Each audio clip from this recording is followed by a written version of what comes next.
So welcome to you. We'll start our session by paying our obeisances to His Divine Grace A.C. Bhaktivedanta Swami Prabhupada, the founder Acharya of ISKCON. So we are on our journey with chapter 2. And like we know, chapter 2 has 72 verses. And today we are going to cover the last part of chapter 2, which is, we started with this about Sthita Prajna, so the qualities of a Jivan Mukta. So, yes, so in last class, we went through these questions which were asked by Arjuna in the prior class. Right? So Arjuna asks Krishna as what are, questions about Sthita Prajna. So Sthita Prajna, we know it's, the other, kind of synonyms are self-realized souls. A Jivan Mukta, he is also called as a Jivan Mukta, or a person in divine consciousness. So the first question Arjuna asked was, Ka Bhasha, what are his general symptoms? And we saw how Krishna mentions, the key two symptoms of a Sthita Prajna were given, right, in Shloka 2.55, which was that he is a self-realized soul, right? He realizes self as a soul, and he's self-satisfied. And the second thing was, and that's why he is free from material desires. So those, and then we learned about Kim Prabhasheta. So Arjuna asks, how does he speak? Now, speak in the sense, literally, it is more like, how does he, react, right? On receiving, how does he receive when he's praised, blamed, or happy, and in a rough patch. So how does he react, right, to these dualities? And then we learned about Kim Asita, is how does he restrain from his senses. We learned this example of tortoise, which withdraws its limbs, right, when it sees a danger. So, and today we will be covering about Kim Rajeta, which is how does he respond to sense objects, right? So last class we learned about how does he restrain himself, his senses from the sense objects. And now, how does he respond to these sense objects, right? So we went through this shloka, and this is where we stopped last time, which was, more talking about how Krishna mentions that a person who is free from all attachments and aversion and able to control his senses through regulative principles, right, obtains the mercy of the Lord, right? So this mercy is called here in the last line as prasadam adhigacchati, right? That prasadam, that mercy is received. So when we were also going through, when Krishna is specifically mentioning, right, regulative principles. So we saw how, there's a difference in the mindset of a materialistic person when they see these rules and regulations. They see it rather more as a restriction. But for a spiritual person, these, scriptural regulations are taken as, to help, all right, to help the us to develop, in our spiritual life, right? And the spiritual person knows that by following these regulations, he can get pure, and the focus on Krishna, it starts getting easy if we follow these regulative principles. So we gave, the example of the hospital as well, as how we need to follow rules and regulations if we want to, get better, quicker, right? So similarly, we discussed this slide as well as on the construction side. These precautions are taken. They are not easy, right? We may not feel it. It feels restrictive. It feels that, oh, it's painful, but it is for whose safety? For us, to protect us from danger, right? So with that said, when we talk about this shloka, the last thing in this shloka is to get the prasadam, right? So which is nothing but getting the mercy of the Lord, right? So what do we see in this picture? So we are seeing that we see that people are making chariot, right? Ratha. And can somebody guess what exactly is this? Rath, Jagannath, Yeah. Bhagwan Jagannath. Rath Utsav. Right. So the people are making Rath for Jagannath Yatra, right? We know. So although, we see that these people are working on this sensual plane, right? They are working in this platform, yeah? Because of, why? Because they are Krishna conscious, right? So the Krishna conscious person, we did this in those 9 sessions as well. Externally, a Krishna conscious person and a non-conscious person might look the same, right?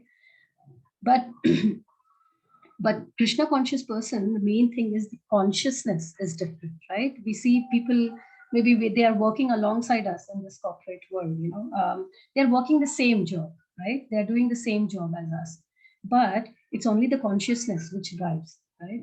So a Krishna conscious person is concerned only when they do something for the satisfaction of Krishna, and not sense satisfaction, self-satisfaction, right? So therefore, it's like we see in this pic, externally we may see that they are also working, right? We also do our job, they are also doing their job.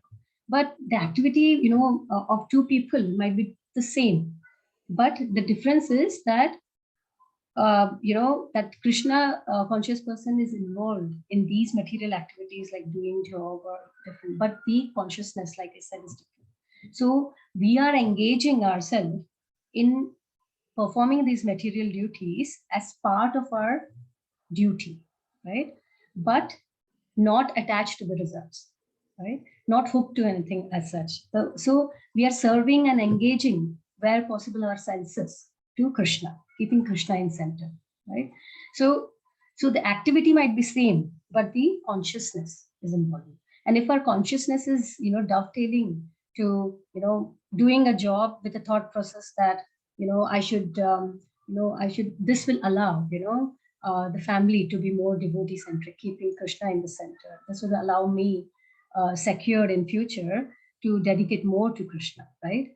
So that kind of mindset, keeping Krishna in center, that consciousness, the consciousness varies, even though the activity superficial might look the same, right? So once we have that consciousness, we get what? The prasadam, which is the mercy of Krishna. Okay, so we saw this 2.61 shloka, that I said it's one of the most important ones, which was like, Tani sarvani samyamya yukta asita matparaha vashehi yasya indriyani tasya prajna pratishtita. So these are all the activities, right? Like where we are doing, how can we engage our senses? When we talk about a Krishna conscious person, we engage these senses into Krishna consciousness activity, right? So we studied about Matparadivati, right? Like we took the example of Haridas Thakur, of Amrish Maharaj, right? So by chanting, reading, hearing about Krishna, doing our deity worship, doing Tulsi worship, and offering food to Krishna, and honoring the prasadam. So these are all, by doing all this, what are we trying to do? We are trying to become, our, stages to develop into being a Matparadivati, right? So these verses, what we are reading about, that cycle chain of how contemplation leads in the end for wrong action, how we can do all these activities and keep Krishna in center. So these are, if we see, these are actually very practical verses, right? And for us as, who are starting into this Krishna consciousness journey, the spiritual journey, we should adapt these, right? We should adapt these, just not adapt, but also have that, determination, right? That's one of the key things. Be determined that, otherwise it's very easy to lose these. We have something else coming today, we are getting busy. The thing which is easy to, to drop is our spiritual activities, right? So we need to be determined that it is, at least to start with, that it is as important, right, as anything else. Yeah. Yeah. So with that said, these are the 4 regulative principles which we went through as well. You know, and a person, you know, can control the senses if they follow these regulative principles, right? And once we do these regulative principles, what happens? You know, our heart gets purified, right? And that knowledge is awakened, the spiritual, you know, intelligence,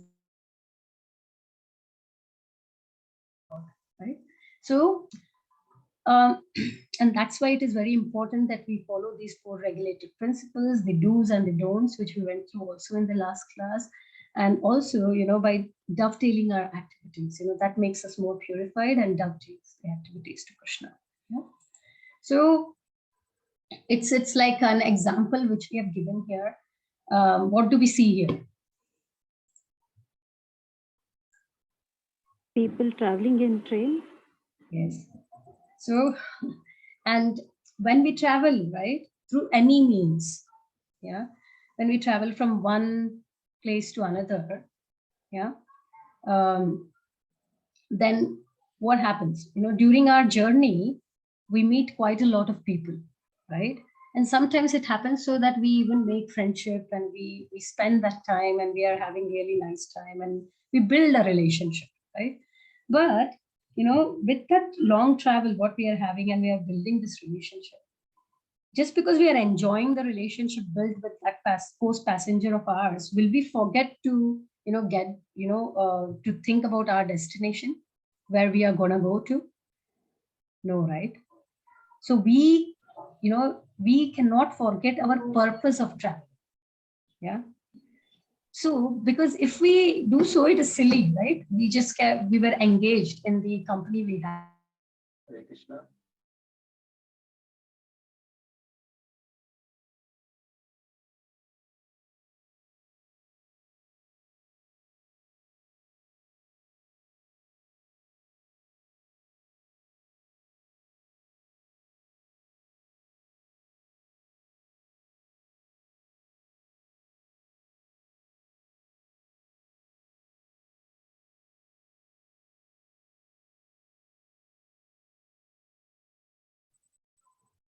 Hello, can you hear me? Yes, now I can hear. In between, we lost the connection. Yes. Yeah, we lost the I lost. connection. Right, I lost you for a second. Can you see the screen also? Yes. Okay. So I was just saying that, you know, we should always remember similarly that this life of ours is a journey to Krishna. That is our ultimate destination. Yeah. And, you know, during our journey, you know, we should not get deviated or sidetracked, you know, from our main purpose, which is reaching that destination. You know, just because we are coming across, you know, our friends, our relatives in our day-to-day lives, you know, we should not get influenced, you know, and forget, yes, we have to do our material duty, right? But we should not forget our main purpose, right? No, So, we are not seeing the slide. oh, they confirm they can. Can you all see the screen? No. Oh, no. Okay. No.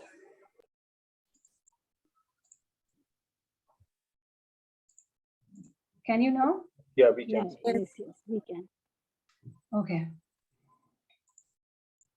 Right. So, and rather, our duty should be not only for us not to forget our final destination and work towards it, but also to make, you know, our family and friends, our co-passengers with us in this journey, you know, motivated and aware, and mainly realize that that is the ultimate journey, you know, destination. So we have, you know, we know how we studied that after how many lakhs of species we have this human birth, right? So we have that level of intelligence to differentiate that consciousness, that developed consciousness. So we should not only, our responsibility is not only for us not to forget that ultimate destination, but also to make sure that, you know, people around us, you know, they also have the opportunity, right? They also realize, you know, the main aim of this journey. Okay. So we'll now step into the first shloka for today. Which is, so far we learned that by following those regulative principles, we will obtain the mercy of the Lord, right? So we will get that prasada, right? And now we will see what Krishna is saying is what is the result of that prasada, right? So it's prasade sarva dukkhanam hanir asyopajayati prasanya chetaso hi ashu buddhihi paryavatishtate. So Biswaji, will you be able to read it? Yes, Mataji. Yeah. For one thus satisfied in Krishna consciousness, the threefold miseries of the material existence exist no longer. In such satisfied consciousness, one's intelligence is soon well established. Bhagavad-Gita 2.65. Thank you very much. So like I said, here Krishna is saying that the person who is satisfied in Krishna consciousness, what are those threefold mysteries? Krishna is saying threefold mysteries exist no longer. So that means these threefold mysteries, I'm not sure if any of you remember, but we learned about what are these threefold. They are called as Adhyatmic, Adi Bhautik, and Adi Daivik, right? So Adhyatmic are the mysteries which occur from ourself, like, our health issues, disease and all of that, right? They come out from self, right? Those are the mysteries we face by self. Adi Bhautik is, mysteries from the things around, right? And Adi Daivik is mysteries from, something like Devatas, which is like the calamities we face, right? So, so these mysteries can be from, we will undergo these mysteries either because of self, because of others, or because of natural things, right? So Krishna is saying that the person who is, satisfied, self-satisfied in Krishna consciousness, these mysteries, they do not deviate him. When we say it doesn't exist any longer, that means the material things does not deviate this person. Material things doesn't exist for this person anymore, right? So if we are connected to Krishna, then we will, if we think, that devotees are connected to Krishna, so they will never have miseries in their life. This is not the right thought. No, devotees will also undergo misery. They will also face problems. But the miseries are for sure going to be there. Irrespective of them. But the level of suffering, and the capacity to bear that suffering is less for devotees. Because they know, they have the intelligence that these are all coming from their past karmas. And in fact, Krishna is being more merciful for making them face much less than what we actually deserved, because we are doing Krishna consciousness, right? So these kind of material sufferings, they know these are material, so these become insignificant for them, right? So why? Because they know, they have experienced that what we learned before, higher taste, right? What is that higher taste? Krishna's spiritual journey, right? So that bhakti, right? They have developed that higher taste. So these kind of material mysteries become really insignificant for them, right? And and that's why? Because they are self-satisfied, and by doing those Krishna conscious activities, their intelligence is streamlined, right? So we see this as an example for this, as again traveling, right? So when we are traveling, again by any means, we know that we face so many inconveniences, right? There might be some of us who cannot bear travel. There might be some of us who face, some calamities when it comes to the transport we are going with. There can be several different things, right? So while we travel, we face so many inconveniences. But, we always look at the higher purpose. What? That, oh, I'm going to maybe my mom's place, right? So that is important. And, once, thinking about that higher purpose of meeting maybe your friends or your relatives, these inconveniences for us becomes insignificant, right? It's like we are only focused on reaching there, and once we reach there, we also forget all this, right? And while we are reaching, also we have the capacity to bear it. Why? Because We know that that one would be more. That is a higher taste. I'm getting it for a higher purpose. These are tiny things which will happen. So that kind of mindset, right? Similarly, when we are, in our devotional life, loving service, when we perform our loving service to Krishna, these threefold mysteries which happen in our day-to-day life, they will not deviate us, because we are looking at the higher taste. We have that taste, right? So these threefold mysteries, they don't affect anymore, and that's why Krishna says they don't exist anymore. Okay. So moving further, then, this is a very important shloka, and we did this. I will in a kind of a flow chart. I'll show you after this slide, which can remind you that we did this in our 9 sessions course as well. We learned so far as how regulative principles, they can help us attain Krishna's mercy, right? In this verse now, Krishna is saying that if we don't follow those regulative principles, those do's and don'ts, then what happens, right? So, and if we follow, then what?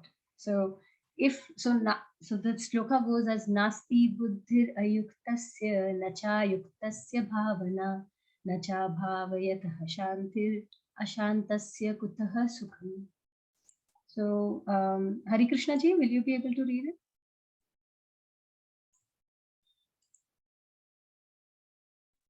One who is not connected with the Supreme can have neither transcendental intelligence nor a steady mind, without which there is no possibility of peace.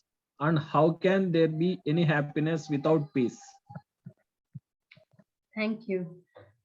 So we had our session in 9 sessions fully dedicated to happiness, right? So what are we all doing in our day-to-day life? Just to get what is the outcome, so that we can be happy. That is the baseline, right? So now Krishna is clearly stating in the shloka, he's saying, so we have learned this word yukta before.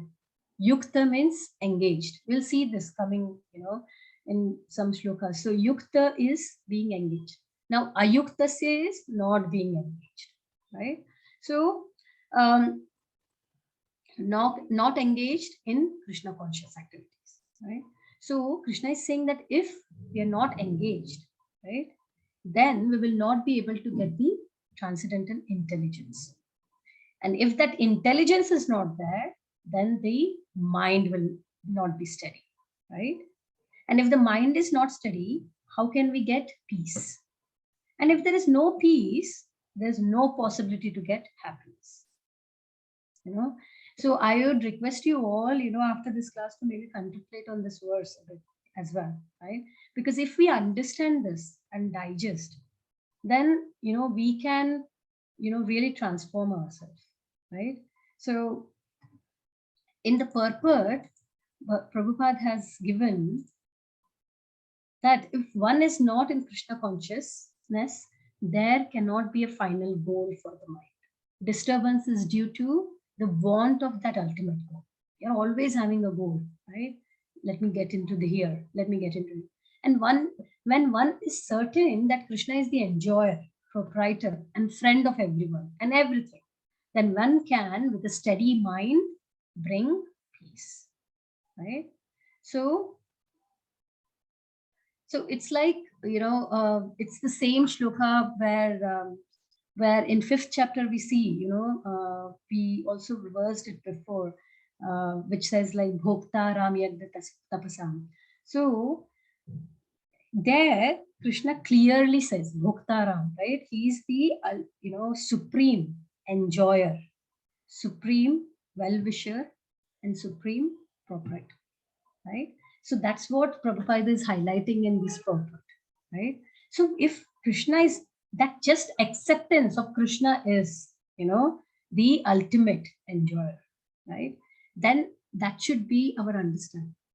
Because if there is, a materialistic person, they have material goals, right?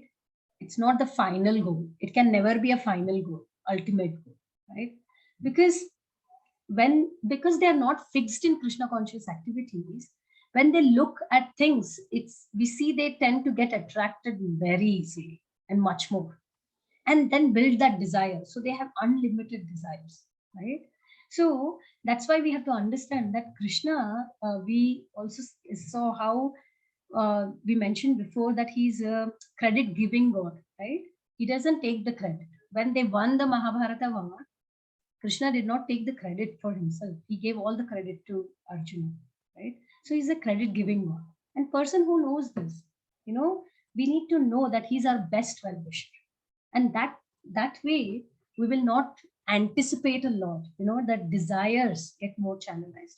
And then, our intelligence gets fixed and we stay at peace, So ultimately, we have to look at our soul level, right? Because we want to be happy.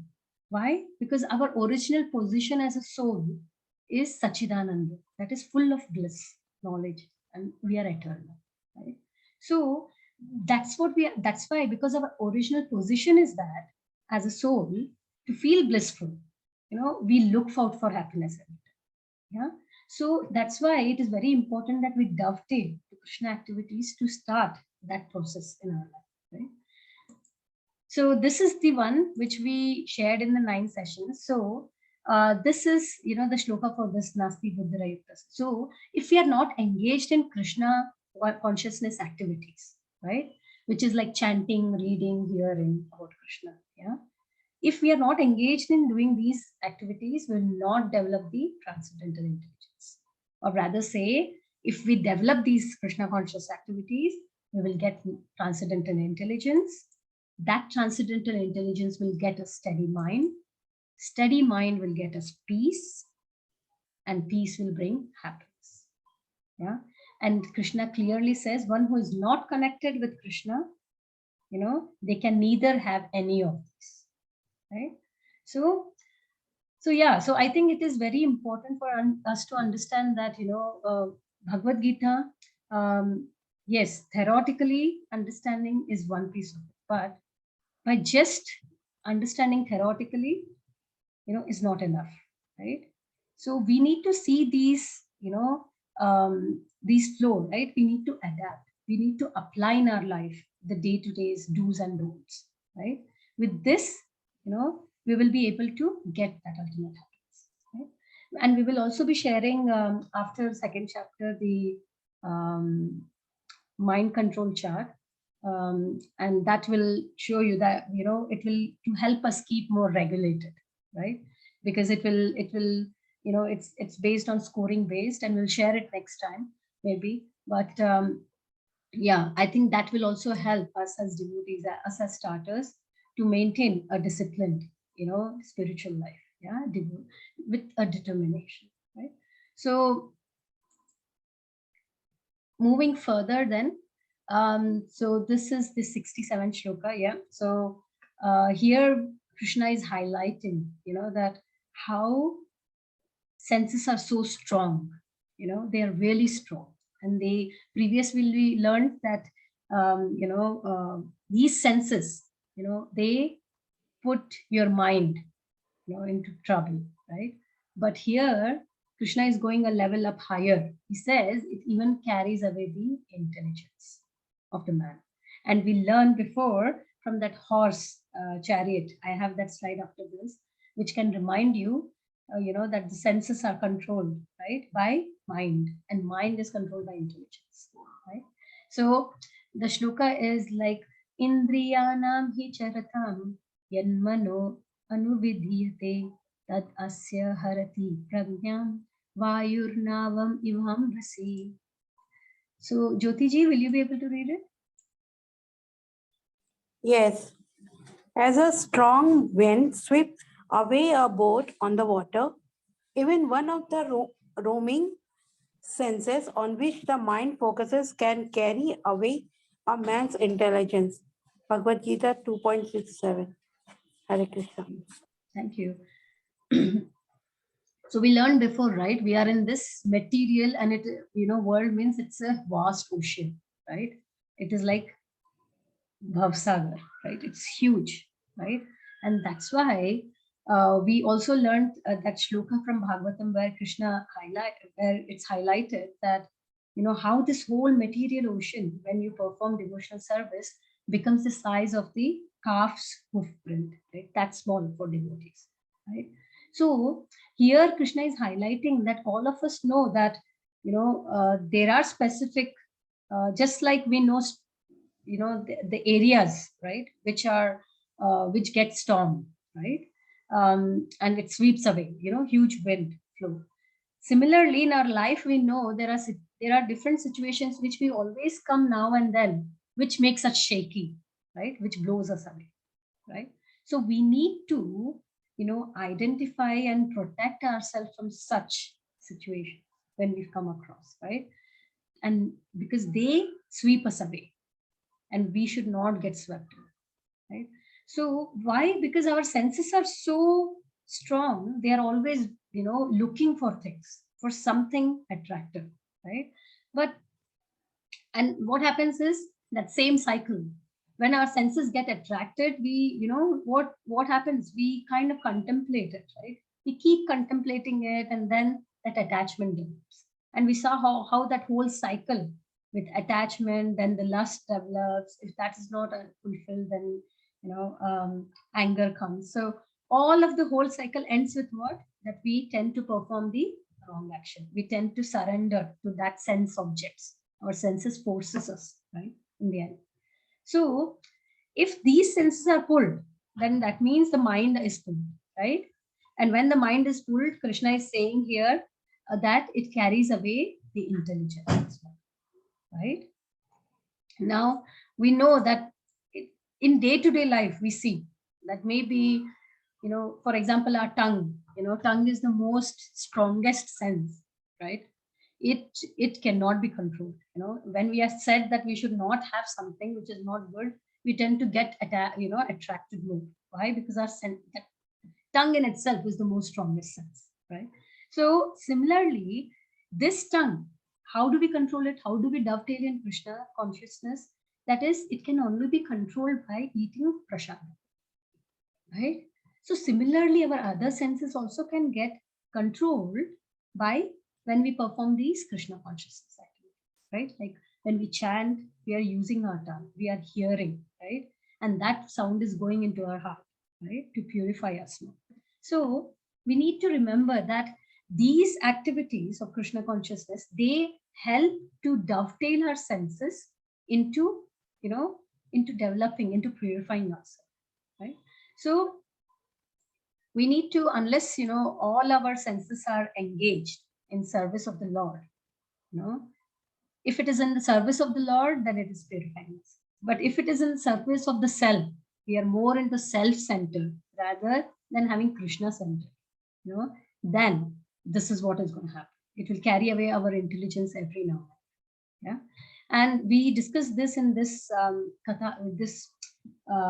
description, right? Which is mentioned in our scriptures, Katha Upanishad, where we saw how senses are like the 5 horses, right? Mind is the rein. Yeah? The person who is driving the chariot is the intelligence. And the person who is sitting, passenger is soul, right? So if our intelligence is not controlling our mind and senses, then we know that the driver will lose the control, right? And who is going to suffer in the end? The passenger, the soul, right? So and that's why it is, Krishna is highlighting again and again the importance of controlling senses, mind, and intelligence. These 3. Yeah, we need to do Krishna consciousness activity. Why? So that these 3, which can be which can take us the right way or the wrong way, they are kind of channelized into the right direction, right? Right direction is what? By doing those Krishna conscious activity. To get what? In the end, the passenger, to get the happiness, right? The soul, at the soul level thought process, right? Okay. So moving further then, right, this is the next shloka. So Tasmadyasya mahabhau nirhitani sarvashah indriyanindriyadebhyas tasya pragnya pratishtita. So Kavyaji, will you be able to read it? Yes, Hare Krishna. Therefore, O mighty armed, one whose senses are restrained from their objects is certainty of steady intelligence. Thank you. So we see how much Krishna is talking about senses control, right? Sense control. Second chapter, we have gone through, quite a lot in last at least 3 sections as how important it is, right? We can only, control our sense gratification only by what? By, serving Krishna, right? So, and what happens if we are restraining our senses and dovetailing them the right direction? We have that steady intelligence, right? It's important to note, it's just, yes, it's just not about intelligence, but it's more of keeping it steady, consistent as well, right? Now we see that how enemies, anyone, it's like they can be defeated by, how can the enemies be defeated? Maybe anywhere, even in movies, how can they be defeated? By someone superior to them, right? By a superior force, right? So senses similarly, how can they be controlled? It cannot be controlled by human endeavor because we get dragged, right, by our senses. It's not that we drag our senses. It should be that way actually, right? But only by keeping them engaged in that, what is that superior source which can control the senses? Only by keeping them engaged, by restraining them from the sense objects and keeping them engaged in service of the Lord, right? So Krishna has agreed, right, in the previous shloka, and also, in Bhagavad-Gita, in 6th chapter also about mind, and in 2nd chapter about intelligence, that it is not easy. Controlling senses, mind, it is very difficult, right? Krishna has highlighted this. So when Krishna is saying it is difficult, we should know how much difficult it can be, right? And what does he say? That how can we control these? What is he saying? By 2 things, by abhyasa and vairagya. So abhyasa means by practicing, right? By practicing that, bringing that steadiness with determination. And if we do that, if we do Krishna conscious activities by our keeping it steady, right, with that determination and faith, then what happens? Vairagya, right? Vairagya. So it is like it brings detachment to us from these material objects. It brings the steady intelligence in us to differentiate what is temporary and what is permanent. What is for my short-term benefit, getting attracted to something and satisfying my senses, and then again going to something else, or what is my ultimate, good for me, which is going back to Krishna, right? So with that said, we move to the next shloka, which is, it is an interesting one. So, Reshma ji, will you be able to read this?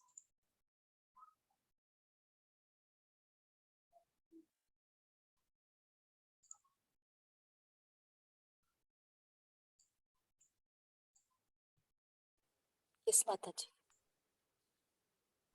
What is night for all being is the time of awakening for the self-controlled, and the time of awakening for all beings is night for the introspective sage.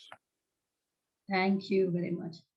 So, what do we see in the picture, right? So, when we read this, it's not, of course, direct translation, right? It's not the direct meaning. It's like a metaphor, right? So, definition of enjoyment, of this term enjoyment, it is seen different way by a materialistic and by a spiritualist, right? That's why Krishna is saying here, what is night for all beings, is the time of awakening for the self-controlled. Self-controlled are the, devotees, right? And all beings refers to the materialistic people. right? So introspective stage, right? And the time of the awakening of all the beings is night for the introspective stage, right? So activities of an introspective stage, that is spiritualist or a thoughtful man, right? The activities of this person will be like, getting up early in morning, chanting, reading about Krishna, having prasadam, all this. And when you tell all this to a materialistic person, it might sound insane to them, right? So it is like a night for them. This is like, I cannot, see the benefit, right? Because for materially person, they are absorbed in what they think. Why are you wasting your time by doing all these things? Let's go out, to maybe, watch movie or, and enjoy, right? For sense gratification, gossip, chat, enjoy this life fully. That's the mindset of the material person, which is just the opposite, right, of an introspective stage. So whatever we see in a spiritualist person, a material person might see that they are wasting their time. But we know for a long-term benefit, we have learned, Krishna is very clear in Bhagavad-Gita, right? What is our long-term benefit, right? So the sage might feel pleasure in gradually developing, in their spiritual activities, right? Whereas the man who is materialistic, they might be, they are not self-realized, right? So they always are in a dream mode, right? Let me get this, let me acquire this, let me have that, right? It's more of sense pleasure, self-sense pleasure, right? And that's why we see that they are sometimes very happy, sometimes very distressed. There is a cycle, right? It's not that, like I said before, you don't see the cycle. It's not that the miseries don't happen for the devotees, but the mindset to bear that, the capacity to bear that, and the understanding, the awareness that this is not coming from Krishna. This is from our past, right? So that makes it, them less distressed. But we see materialistic person is always distressed because they are having, different targets every now and then for satisfying their sense pleasure, right? So that's why we say that the introspective sage is always different to the materialist. The mindset is different. So we need to just remember that miseries for either of the class is inevitable. We cannot run away from miseries for both. But the level of suffering of a materialistic person and a devotee is different. Yeah, because their interest areas are different, right? They are, it's again like the introspective sage looking at the long-term goal and the materialistic person looking at the short-term, which will eventually decline them all, right? So with that said, we'll move to the next. We just have 3 more shlokas left to complete this chapter today. And maybe, Trupti ji, will you be able to read the English translation of this? Yes, Mother. Thank you. A person who is not disturbed by the instant flow of desire that enter like rivers into the ocean, which is ever being filled but is always still, can alone achieve peace, and not the man who strives to satisfy such desires. Thank you. Thank you. So now Krishna is kind of coming to the conclusion, right? He has spoken about all, about what happens if you follow regulative principles, what not, how to control mind, and how strong our senses, about intelligence. Now he's now in this shloka, he's saying that a person who is not disturbed by incessant flow of desires, and desires are compared to what? To endless rivers which enter the ocean, right? When the rivers we see, different rivers enter the ocean, we still see that the ocean is not very much affected, right? It is still, it's not disturbed, right? So similarly, ocean is like a devotee, right? And these small rivers are nothing but, the desires, right? So when we say ocean is like devotee, that means that a devotee is not disturbed by such incessant flow of desires. Okay, they are always still, they are established in themselves, right? So as long as one, of course, we know as long as we have this material body, we will always have some desires, right? It is not practical to say that we will not have any desires, right? So that kind of thought process of a bit of sense gratification always continues. But the devotee, they are not disturbed when these desires come flow in. Why? Because they are in fullness of themselves, right? It's a Krishna conscious man, basically person. They are not in need of anything, right? Because they understand that whatever I'm getting materially, I'm getting from Krishna, and I'm satisfied. Krishna has given me the amount I deserve, and which is enough for me to sustain, right? That kind of satisfied approach, thought process. Yeah. Therefore, this person is like an ocean. They don't get disturbed. So desires may come still to this person as well, like the waters are flowing in this ocean. But what happens? This person is steady. They are steady with their Krishna conscious activities. They don't get disturbed by these sense gratification. Yeah.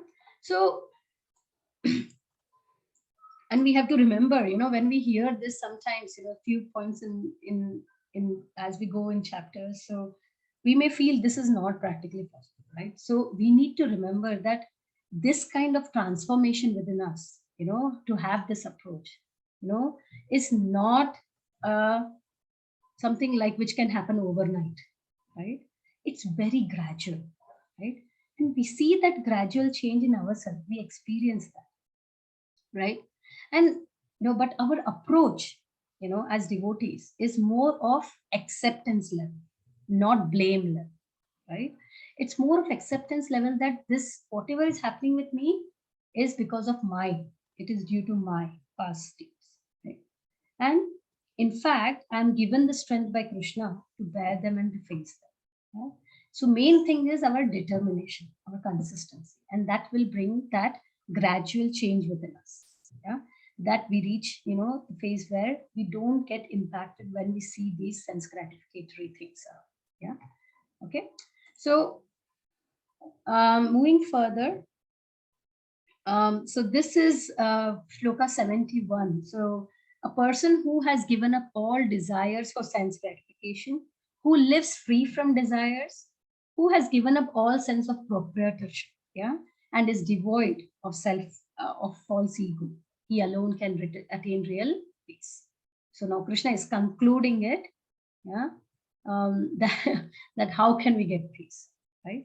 So in the purport, Prabhupada is clearly mentioning, when we talk about what it means by not to desire anything, we have to be clear, not to desire anything for self, for sense gratification. Yeah.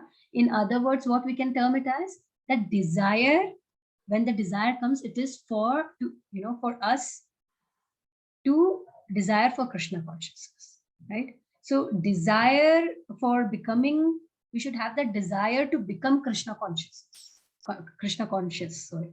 Yeah. And that if we desire nothing for self and desire to become more advanced in Krishna conscious, that is actually desirelessness, because we are not desiring anything for self. Okay. So we have to understand that what is our actual position, what is our original position. What did Chaitanya Mahaprabhu say? It was Jivera Swarupa Hoye Nitya Krishna Das. So it is like we are eternal servitors of Krishna, right? We should not, that proprietorship what we have, this belongs to me, this belongs to me, that kind of claiming over anything in this world, that is not, that is not the right. So real desirelessness is desiring for the satisfaction of Krishna, not for the satisfaction of self. Right? So similarly, we can see Arjuna as an example. Right? He always desired to fight. Why is Krishna saying all this? Because he desired to fight, right? Sorry, not to fight. So Arjuna's desire was not to fight consistently, right? And but only once he aligned his desire with Krishna's desire, right? Which was for that battle to happen to establish dharma. When we saw Arjuna, when he aligned his desire to Krishna, what did he find in the end? Success, right? So we will conclude now with the last shloka of second chapter today, which is Esha Brahmi Sthiti Partha Nainam Prapya Vinuyati Stitvasyam Antyakanepi Brahma Nirvamam Achati. So that is the way of spiritual and godly life, after attaining which a man is not bewildered, right? If one is thus situated, even like that, at the hour of death, one can enter into the kingdom of. So in this shloka, we see Krishna is first time highlighting, what is he highlighting? Importance of the hour of death, right? We saw death is inevitable for all of us, right? So Krishna is giving the importance of that hour of death, right? And more we'll see in 8th chapter, where I mentioned in the last class as well, how Krishna defines, whatever you think at the hour of death, you will get that in your next life, right? And they have mentioned here, Nirvana, right? Nirvanam Rachati. So Nirvana means end of this materialistic life, right? So, so before ending this life also, even if someone is not doing Krishna consciousness in their life, but in the end, if one fortunately becomes Krishna conscious, then Krishna is saying, even at the hour of death, if someone becomes Krishna conscious, then they attain, Brahma Nirvana, means they will go back to Krishna. Yeah. So they will go back to the kingdom of Krishna. And what do we do in the kingdom of Krishna? What do we see in the picture? So we are also serving there. So this is like our practicing stage in our material life, right? We are practicing so that we can become purified, and eligible to go back to Godhead, right? Go back to Vaikuntha or Golokha, right? So in both ends, service is the key thing, right? We are engaged in, serving Krishna, be there or here, and we have to become qualified, and that's why this is our platform. The human life in earth, it's our platform, right, to prepare us to attain Krishna. Yeah. So yeah. So one who is, that's why it is important that we practice Krishna consciousness, because at the hour of death, we'll have, if we don't practice, then we will keep thinking only about the material things. We will never be tried to focus to Krishna, right? So that's why practicing spirituality, with that determination, consistency is really important for us to go back to the kingdom of Godhead. Yeah. So with that, I conclude the second chapter.